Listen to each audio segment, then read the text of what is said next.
बिस्मिल्लाहिर्रहमानिर्रहीम। अस्सलाम वालेकुम जनाब। स्टोरी मैंने एक ही शेयर करनी है और स्टोरी यही है कि वज़ीर आज़म का इलेक्शन तो कल है, सदर का इलेक्शन 9 मार्च को है। तो ये वज़ीर आज़म के इलेक्शन से भी ज़्यादा सदर का इलेक्शन अहमियत क्यों अख्तियार कर गया, इसी पे बात करनी है। ये एक अनहोनी हुई है, इस अनहोनी पे बात करनी है और इस पे तजिया भी करना है। बस जल्दी से आप चैनल सब्सक्राइब कीजिए, जहां घंटी का निशान बना हुआ है उसे प्रेस कीजिए ताकि हर नई आने वाली वीडियो आप तक पहुंचती रहे। हमारे वाटर प्रोजेक्ट्स जो मसाजिद में लग रहे हैं, अल्लाह के करम और आपके तावन से जारी और सारी हैं। लोग कह रहे हैं जनाब हम किस तरह का गदला पानी, गंदा पानी, जोहड़ों वाले पानी से वज़ू कर रहे थे और अब हम साफ़ सुथरे पानी से, वो आपके लिए, आपकी फैमिली के लिए, आपके मरहुमीन के इसाले सवाब के लिए जिनका तख्ती पे आप नाम लिखवाते हैं, झोलियाँ उठा उठा के वो दुआएं कर रहे हैं और कह रहे हैं कि जब तक ये लोग वज़ू करते रहेंगे तब तक आपको सवाब पहुँचता रहेगा। इसमें किसी किस्म का कोई शक व शुबा भी नहीं है। और जनाब ये सबसे पहले मैं इसी पे आऊँगा कि अच्छा मैं ना एक आपसे बात डिस्कस करना चाह रहा हूँ। लोग कह रहे हैं, मरियम नवाज साहबा ने आज अनाउंस किया है, ट्वीट भी किया है कि हम लाहौर में सरकारी एक कैंसर हॉस्पिटल बनाया जाएगा और वो बहुत बड़ा कैंसर हॉस्पिटल होगा, state of the art hospital होगा। हर गरीब को फ्री मुफ्त इलाज की सहूलत होगी। शौकत खाना में तो कहा जाता है ना कि जनाब वो इलाज की सहूलत ये वो, लेकिन पहले जाते हैं तो किसी से कहते हैं कितने लाख जमा करवाओ, किससे कितने लाख जमा करवाओ। ये मैं वैसे नहीं कह रहा, ये खुद लोग गए हैं यहाँ से, बहुत सारे लोग हमारे सेक्टर के, इलाके के, महल्ले के, गांव के, और वो आके उन्होंने जो बताया, उन्होंने कहा यार कौन कहता है कि मुफ्त होता है इधर इलाज, इधर तो इतनी कंडीशंस होती हैं और वो जाते ही कहते हैं इतने पैसे जमा करवाओ। तो खैर उन्होंने कहा कि बड़ी अच्छी बात है, दवाइयाँ भी सारी, उन्होंने कहा कि जनाब यहाँ OPDs पर भी वो कोशिश उनकी है कि जी मुफ्त मिलें और होम डिलीवरी भी इवन दवाइयों की वो करवा रही हैं। तो ये बड़ी अच्छी बात है। आते ही, अभी तो 2-4 रोज़ जुमा 8 दिन भी नहीं हुए, लेकिन आते ही उन्होंने काम और सिर्फ काम का फार्मूला अख्तियार कर लिया है। ये बहुत अच्छी बात है। मतलब अगर जो वादे किए हैं वो बात बिल्कुल ठीक है कि अगर उसका 50% भी उन्होंने पूरा कर लिया तो ये बहुत बड़ा इनकलाब होगा, इससे कम नहीं। लेकिन एक बात है, मैं आपको एक बात बताऊं, सारी अच्छी बातें, बहुत मेहनत, आप मुकाबले में मेहनत करें, बहुत अच्छी बात है। भले आपको पंजाबियों ने मायूस किया, लेकिन उसके बावजूद भी आप ज़बरदस्त किस्म की खल्क़ खुदा की खिदमत करें। लेकिन एक बात याद रखें, मैं आपको आज कह रहा हूँ, आप मेरी, क्योंकि आजकल तो ये सारी चीज़ें रिकॉर्ड हो जाती हैं तो फिर उसके बाद वो सबूत के तौर पे पेश करते हैं, लोग हमें भी भेज देते हैं, हमारे क्लिप भेज देते हैं। तो बहरहाल एक बात याद रखें, जब तक यूथिया वायरस की वैक्सीन नहीं आती तब तक आप चाहे उल्टे हो जाएं, कुछ भी कर लें, ना माशी इस्तेकाम आएगा ना माशरती इस्तेकाम आएगा। ये मैं पिछले चंद दिनों से भी देख रहा हूँ और मैं बार बार मुतअद्दिद मिसालें दे के आपको कह रहा हूँ, तब तक सवाल ही पैदा नहीं होता। इमरान खान ने सदारती उम्मीदवार किसको डिक्लेयर किया, ये भी बहुत दिलचस्प है, बहुत दिलचस्प बात है, ठीक है ना। अभी मैं बताता हूँ आपको कि ये क्यों दिलचस्प है। ये इसलिए दिलचस्प है कि इमरान खान ने महमूद खान अचकज़ई को सदारती उम्मीदवार जनाब अपना बनाया है, आसिफ अली जरदारी के मुकाबले में महमूद खान अचकज़ई को। महमूद खान अचकज़ई की कल, अच्छा कुछ हमारे दोस्त हैं, फ़खर दुरानी साहब को भी मैं देख रहा था, वो कह रहे थे कि जनाब बात ये है कि महमूद खान अचकज़ई ने कल तकरीर की और इमरान खान ने वो तकरीर जेल में सुनी और फौरी तौर पर उन्होंने कहा कि यही हमारा सदारती उम्मीदवार होगा, ठीक है ना। ये जैसे वो हुमा नहीं बिठा देते सर पे, वो किसी ज़माने में ऐसे होता था, ठीक है ना, कि इक़्तिदार की हुमा किसके सर पे बैठेगी, वो जो परिंदा उड़ाते थे। तो ये उस तरह की तो बात नहीं है। मुझे ज़ाती तौर पे इंफॉर्मेशन है कि सर ये उस वक़्त की फौरी तौर की नहीं हुई, ये प्री प्लान्ड था पहले से ही और सारा कुछ। और महमूद खान अचकज़ई वो इस्टेब्लिशमेंट पे तो वैसे ही तनकीद करते रहते हैं शुरू ही से, आज की नहीं कर रहे।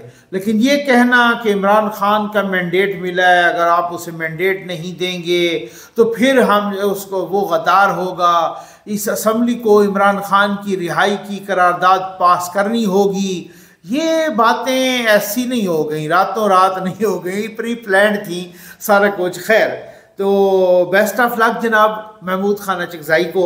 लेकिन ये साथ ये भी ज़रा सुन लीजिए कि इमरान खान साहब ने महमूद खान अचकज़ई के बारे में क्या फरमाया करते थे, क्या फूल झड़ते थे, ये देखें। और अचकज़ई का जरा ड्रामा सुनो, बड़ी चादर पहनी हुई ऐसे करके बड़ा कोई लग रहा है। मैं भी थोड़ी देर के लिए पागल बन गया अचकज़ई से, मैं भी कपड़ा कोई मलाना आती है। अब जिस तरह से वो नकलें उतार रहे थे, मैं देख रहा था अली मोहम्मद खान साहब उस ज़माने में अचकज़ई साहब को गद्दार कह रहे थे, इंडियन एजेंट कह रहे थे कि यहाँ पर काबुल की भाषा नहीं बोलोगे इस्लामाबाद में, यहाँ पर इंडिया की भाषा नहीं बोलोगे इस्लामाबाद में। ये बहुत तनकीद कर रहे थे। ये तस्वीर आपको नज़र आ रही है, उमर अयूब साहब माशाल्लाह गए अचकज़ई साहब के पास। ये तस्वीर बड़ी दिलचस्प है, ठीक है। अचकज़ई साहब के पास उमर अयूब साहब गए। उमर अयूब हैं कौन? उमर अयूब सदर अयूब के पोते हैं, ठीक है ना, गौहर अयूब के बेटे हैं। सदर अयूब ने महमूद खान अचकज़ई के वालिद अब्दुल समद खान अचकज़ई को 14 साल कैद रखा था, ठीक है ना। आज अचकज़ई साहब ने अपने वालिद की सवाने हयात उमर अयूब को पेश कर दी तोहफे में, और उसी सवाने हयात में वो सारा कुछ लिखा हुआ है। ये इस तरह से भी होता है, क्या क्या सितम ज़रीफ़ी वक्त दिखाता है, क्या क्या हालात और वाक़ियात, क्या क्या कैसे। अच्छा, वैसे आपको मज़े की बात ना बताऊं, खान साहब कहा करते थे कि मैं ये शेख रशीद, ये शीदा टली है ना, याद है ना आपको, दिखाने की ज़रूरत तो नहीं है ना, मैं कई दफ़ा दिखा चुका हूँ। ये शेख रशीद, ये शीदा टली, इसको तो मैं अपने चपरासी न रखूँ। फिर उसके बाद खान साहब ने दुआ के लिए हाथ बुलंद कर लिए कि मेरे अल्लाह, मुझे शेख रशीद जैसा कामयाब सियासतदान कभी ना बनाना, और इस शीदे टल्ली को तो मैं चपरासी न रखूं। जिसको चपरासी नहीं रखना था, इमरान खान ने उसको वजीर दाखिला बना दिया। ज़रा हौसला रखिएगा। फिर उसके बाद कहा कि पंजाब का सबसे बड़ा डाकू परवेज़ इलाही, उस सबसे बड़े डाकू को वजीर आला बना दिया, ठीक। उसके बाद मौलाना फजल रहमान साहब को कभी नाम से पुकारे ही नहीं, वो डीजल कहा करते थे, और साथ ये इस हद तक मजाक करते कि कभी डीजल की प्राइस ऊपर जाती तो वो जलसों में कहते कि एक तो मौलाना फजल रहमान को भी इन्होंने महंगा कर दिया है, तो नीचे से वो नारे और वो बदतमीजी और वो शोर और सारा उठता। उस मौलाना फजल रहमान के दर पर मत्था टेकने के लिए 3 बार अपना वफद भेजा। एक दफ़ा तो उनकी इक्तदा में वो नमाज भी पढ़ाई हैं, इसी तरह है कि नहीं है, ठीक है ना। अच्छा, आप महमूद खान अचकज़ई का देख लें कि महमूद खान अचकज़ई की नकलें उतारी, उनको गद्दार कहा, एजेंट कहा, उनको जनाब उन्होंने सदारत का उम्मीदवार। अब मसला ये है कि कोई यूथिया ये नहीं कहेगा भाई सत्यानाश हो तेरा, कि आपने तो बिल्कुल जिस तरीके के यू टर्न लिए, जिनको इतनी गालियां देते थे उनको क्या क्या बना दिया, और यही अचकज़ई जो आपके हिसाब में गद्दार था और ये आपके हिसाब में मुल्क दुश्मन था, और ये आप नकलें उतारते थे और यूं बड़ा भाई पार साहब बनता है। अभी आपको मैंने वीडियो दिखाई है, तो उसको आपने यहाँ पर जनाब उम्मीदवार बना दिया सदारत का, क्योंकि यूथिया सवाल नहीं करेगा, क्योंकि यूथिया का अपर चैम्बर है बिल्कुल फारिग, उसका अपर चैम्बर बिल्कुल फारिग है। इस वजह से अब कुछ दोस्तों ने कहा था कि नकवी साहब आप अपनी वीडियो में, मैं इस वीडियो के आखिर पर वो मस्जिद के प्रोजेक्ट वाली वीडियो भी लगाऊंगा, ज़रूर देखिएगा, लेकिन कुछ दोस्तों ने कहा था कि आप अपनी इस वीडियो में सदारती इलेक्शन के बारे में भी बताइएगा कि ये कैसे होता है, इसका तरीक़ाकार क्या होता है। तरीक़ाकार इसका बड़ा दिलचस्प है। जो वज़ीर आज़म का इलेक्शन है वो तो सिर्फ कौमी असम्बली के ज़रिए होता है ना, वो होता भी शो ऑफ हैंड से है, या लॉबीज़ में लोग चले जाते हैं, का एक लॉबी में तो दूसरी लॉबी में, ठीक हो गया ना।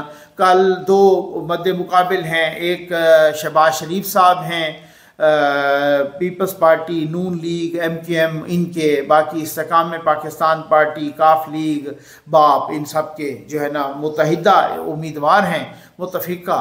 और एक हैं जनाब उमर अयूब साहब, वो अब मैं क्या कहूँ, इमरान खान के हैं या सुन्नी इत्तेहाद कौंसिल के हैं या किन के हैं, भर वो उनके उम्मीदवार हैं, तो वो तो लॉबीज में जाते हैं। लेकिन सदर का जो इलेक्शन, सदर असल में सिंबल है फेडरेशन की, सदर है सुप्रीम कमांडर है अफवाज पाकिस्तान का, ठीक है, फेडरेशन की सिंबल है।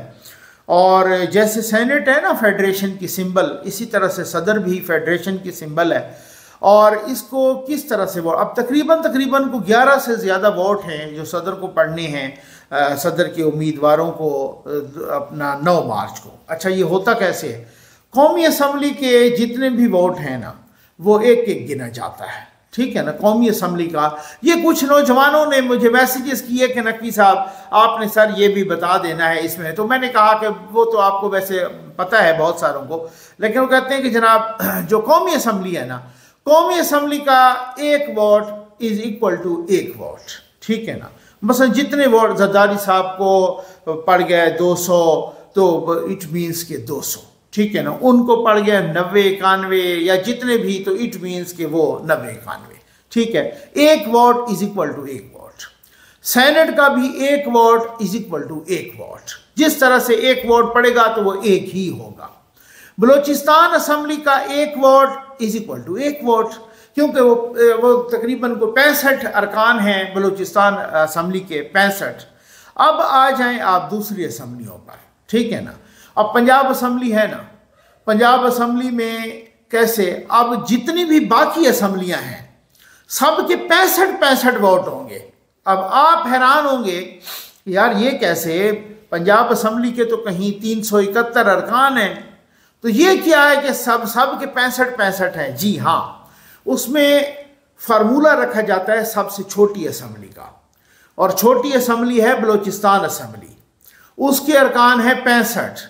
अब आप ऐसा करें कि पंजाब असम्बली के हैं ना 371 डिवाइडेड बाई 65, ये निकल आएंगे कोई 5.7 या 5.6 या इस तरीके से निकल आएंगे।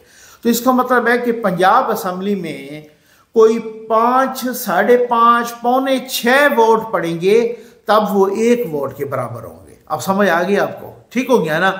इसी तरीके से जो सिंध असम्बली है उसके तकरीबन कितने हैं, 130 हैं, तो आप 130 पर 65 को तकसीम करें तो वो 2.5, पौने 3 वोट एक के बराबर। इसी तरह से खैबर पख्तूनख्वा असम्बली वो तकरीबन कोई 1.25 वोट, 1.5 वोट इसके बराबर, वो एक के बराबर होगा, ठीक है ना। अब मसलन जरदारी साहब ने पंजाब असम्बली से, मसलन मैं कहता हूँ कि उन्होंने पंजाब असम्बली से वोट हासिल किए, कोई मिसाल के तौर पे 371 है ना, उन्होंने कोई 271 मिसाल के तौर पे, तो 271 को आप 65 से मल्टीप्लाई कर दें, डिवाइडेड बाई जो जितने पंजाब असम्बली के सारे हैं 371 वो कर दें, ये जरदारी साहब के पंजाब असम्बली से वोट निकल आएंगे। इसी तरीके से बाकी असम्बलियों का भी इसी तरह से। तो ये होता है कि ये सदर का इलेक्टोरल कॉलेज कहलाता है। यानी सदर का इलेक्टोरल कॉलेज क्या है, इलेक्टोरल कॉलेज से मुराद की जहाँ से सदर मुंतखब होता है, एक कौमी असम्बली है, एक सेनेट है और चारों सूबाई असम्बलियाँ हैं, और चारों सूबाई असम्बली के 65 वोट तस्वर होंगे। क्योंकि बलूचिस्तान 65 है इसलिए, हाँ अलबत्ता ये है कि फिर वो कहीं पर 3.5 वोट, कहीं पे पौने 6 वोट मिल के 1 वोट बनेगा, कहीं पर 1.25 वोट, 1.5 वोट मिल के 1 वोट बनेगा वगैरह। ये फार्मूला है, अगर मैं समझा सका हूँ तो देखते हैं जनाब कि होता क्या है। कल वज़ीर आज़म साहब का भी इलेक्शन है, और वज़ीर आज़म का इलेक्शन है, और वो जो कि अभी पहले ही पता है कि कल वज़ीर आज़म शहबाज शरीफ साहब दूसरी मरतबा वज़ीर आज़म का हल्फ उठाएंगे। लेकिन मैं एक दफ़ा फिर दुआ गो हूँ, अल्लाह ताला इस्तेकाम पैदा करे, माशी भी, मुआशरती भी, और पाकिस्तान के लोगों के दुख ख़त्म हों, पाकिस्तान के लोगों को सुकून मिले, ख़ास तौर पे जो गरीब है उस बेचारे को सुकून मिले, उसको पेट्रोल सस्ता मिले, बिजली सस्ती मिले, उसकी कुटिया में भी कम से कम कोई बल्ब जले और उसको मिट्टी का तेल सस्ता मिले जिससे वो दिया जला सके, जिससे वो आग जला सके।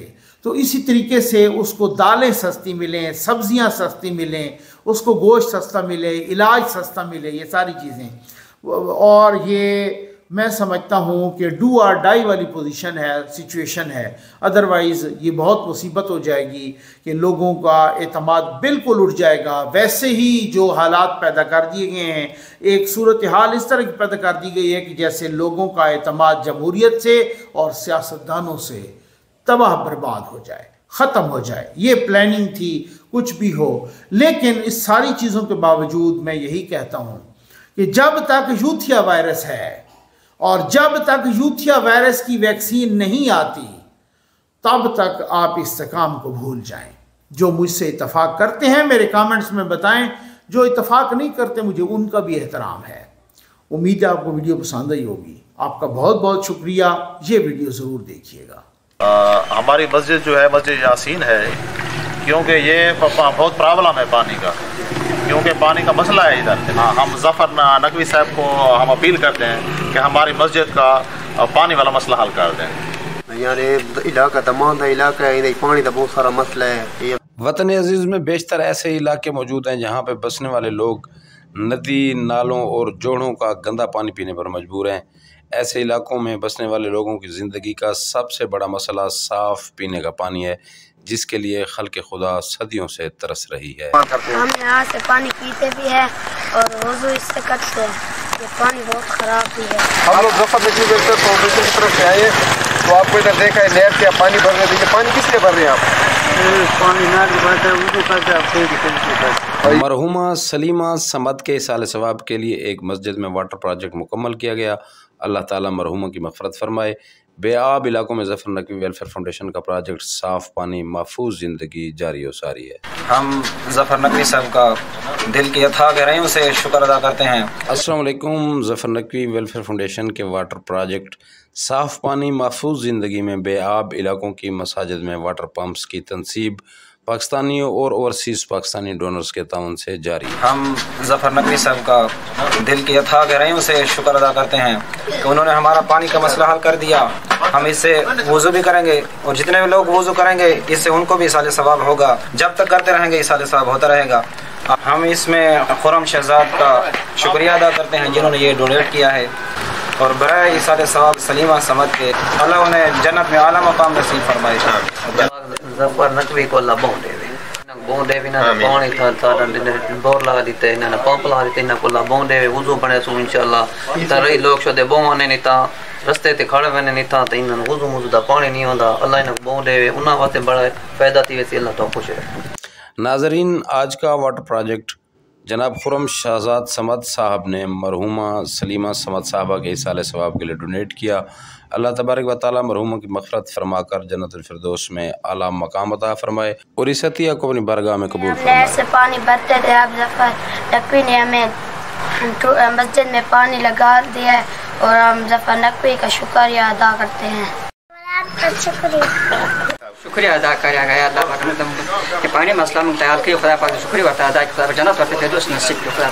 अपने ज़कात, अतियात और सदक़ात के ज़रिए ज़फ़र नकवी वेलफेयर फाउंडेशन का साथ दीजिए।